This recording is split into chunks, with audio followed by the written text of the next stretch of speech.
I really took away the experiential exercises, the breath work, the intentional, the energy work, and it feels, by doing those exercises, it actually embodies the kind of knowledge that we're sharing into, my body.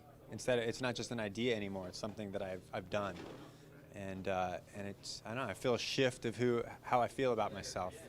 Well, I really like that last exercise of being really serious. I think, I'm good at being serious, but with that was a seriousness of care about my purpose and what's really dearest to my heart and my purpose. And that's something it's okay to be serious about. I think I have been a little too light about that in the past. Another thing I just want to share is I really love how Ray kind of essentialized so much information into just really simple, like bullet point kind of information. I don't like people talking like all and on, but I love how he just bulletized it into the essence, and that's so great for me. I like to just think in those simple terms, and yeah.